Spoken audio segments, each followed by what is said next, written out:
What's good, YouTube? It's Nas and we back with another video. Roll the 900 subscribers, of course. And in today's video, I'm going to be talking about day 2 of the NBA play-in. And Stephen Curry just put on an absolute show. And the Golden State Warriors beat the Los Angeles Clippers, ending the Los Angeles Clippers season. And eventually I'll get to making a what's next for the Clippers video. But today we're going to talk about the play-in because obviously the 76ers beat the Orlando Magic, send the Orlando Magic to play on Friday against the Charlotte Hornets. They look like they have major issues. But let's start off with the Warriors because I felt like Stephen Curry coming back made no sense. I don't see them winning any series. But at the same time, I did say that you could never count out a Stephen Curry-led team. And look what he did yesterday. He put on a show in the fourth quarter, even the third quarter actually, because before the second half, it looked like Curry was having a stinker. He was playing injured, and I just noticed really him laboring around every time he was moving. But Curry ended up with 35 points, shooting 12 of 23 from the field. Obviously, a great game for Stephen Curry. Porzingis came up the hoop. He was actually healthy today. He had 20 points, 8 of 12 from shooting. Guy Santos, who has really stepped up with the injuries of Stephen Curry and Jimmy Butler, he had 20 points in a meaningful game. And obviously, Draymond Green stepped up huge. He completely shut down Kawhi Leonard in the second half. Kawhi Leonard had nothing. He got completely strapped by Draymond, and Draymond just reminded us why obviously he's one of the most disrespected players in the league, but Draymond Green is one of the best defenders of all time, and we can't continue to ignore that at all. Just how we call Stephen Curry the GOAT of shooters, we can't ignore how great Draymond Green is at the game, at playing defense. There's more than one way to beat your opponent, and Draymond Green completely locked down Kawhi Leonard. And now the Warriors have a tough game ahead of them in the Phoenix Suns tomorrow, in which they're trying to avenge their bad loss against the Portland Trail Blazers, giving up 40 points to Deni Avdija, and now they have to play a Stephen Curry team with a lot of confidence right now. I'd watch out for the Suns. I'm going to keep it a buck. Yes, I'm still going to pick the Suns because I do think they do have the better and more talented team. But at the same time, I can't continue to count out Stephen Curry. And it's funny because whoever wins this game goes on to play the fucking Thunder. So I just genuinely don't think it matters, really. It'd be funny if Stephen Curry beats the Suns and obviously gives the Thunder a little bit of a scare, but I just genuinely don't see any team in that first round actually giving the Thunder a proper challenge whatsoever. But that's just me, and Stephen Curry just reminding us why he is, or is you don't have him there, he is a top 2 point guard to ever grace the basketball. I just don't think it's a debate. It's a debate whether he's better than Magic, even though in the 2024 Olympics, I felt like Curry probably, or at that moment, people felt that Curry probably eclipsed Magic, but we're still having those debates. And even with Stephen Curry playing his best basketball right now, and year 17, coming off a knee injury, still laboring around, and still giving it everything he had. And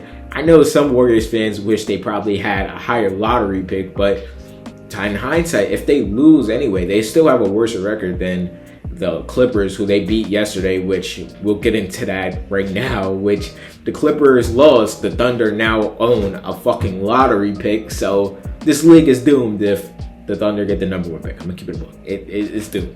It's not a high chance of it happening, but there is a chance that they could get the number 1 pick or they end up in the 12th spot. So you look at that and you're looking at the Golden State Warriors, you're looking at, okay.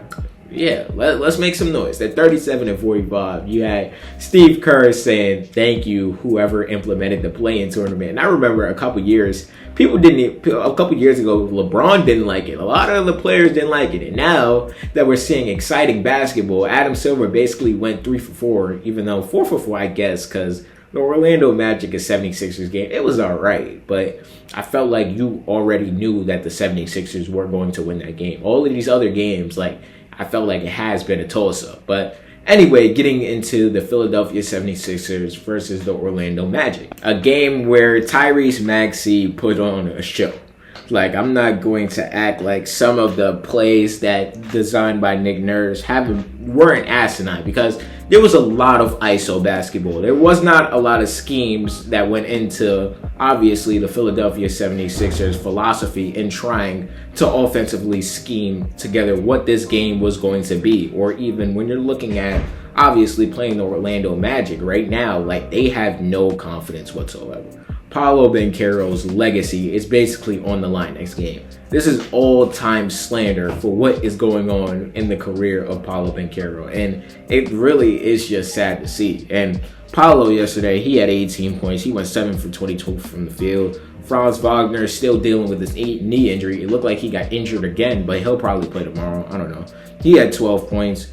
Desmond Bane obviously showed up the hoop, and he's been the only one basically this whole entire season that showed up the hoop. Like, Desmond had 34 points, 3 rebounds and 3 assists, 10 for 16 from the field. He's the only one that showed out heart out there besides Anthony Black, who was coming off his injury, who only played 22 minutes and had 13 points. So you're looking at that, and you're looking at the Orlando Magic, and you're just thinking to yourself, put them out their misery. Like, we cannot have an Orlando Magic win tomorrow, because if the Magic win, the Detroit Pistons will actually have their way with them. Like, I expect the Detroit Pistons to have their way with either Orlando or Charlotte, but we know it would be much funner to see the Charlotte Hornets than the Orlando Magic right now, because it seems like they're not gelling whatsoever. Like, it's just horrible to watch. Like, I think we knew early in the season that their offense was abysmal, but even the last couple years, we knew their offense was abysmal, but to the levels it's got right now,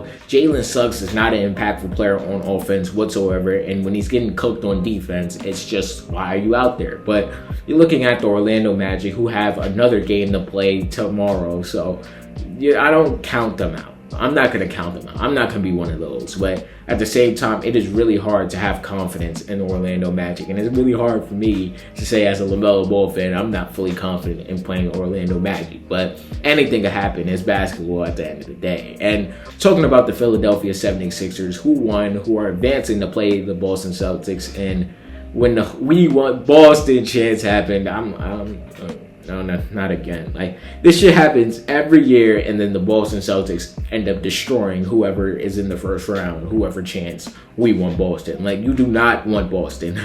Let's keep it a buck. And when you're looking at the Philadelphia 76ers, VJ Edgecombe had a good game. Obviously, Nick Nurse said that he thought VJ played a little wild, but at the end of the day, the wild got him a W. He was flexing on Jalen Suggs a lot. He was getting to the rim at will. Tyrese Maxey, there was a few ISO plays. He ISO'd way too much for my liking, and I felt like the 76ers really missed Joel Embiid for an easy bucket, because sometimes the 76ers offense got really stagnated, and it was a really hard game to watch. I'm going to keep it a buck. It was hard to watch from start to finish. I guess the finish was a little better, but from the start of the game, it was a terrible watch. I'm going to keep it a buck with y'all. And when you look at, obviously, the timetable on when Joel Embiid will be back, because I do not think he will miss this first round. I do think he will be back by game 3, but when you're looking at the Philadelphia 76ers and you're looking at the Boston Celtics, you're like, I got Celtics 5. Celtics is 6. But when you're looking at, obviously, Joel Embiid being healthy, that changes a lot. But I don't know. Let me know how y'all feel about, obviously, the Sixers playing the Celtics in the first round. Let me know who y'all got between the Warriors and the Phoenix Suns tomorrow. And yeah, I hope you guys have been enjoying this play-in as much as I've been enjoying this play-in. Let me know down below y'all thoughts. Subscribe. What's good, y'all? If y'all made it to the end of the video, I hope you guys enjoyed this video. And there's a video right here. I'm pretty sure you're gonna like it if you like this one. And the channel icon's right there if you want to just check out the channel in general. And yeah, leave a like too, because it really helps the algorithm push me out. And yeah, I appreciate y'all for watching this video nonetheless.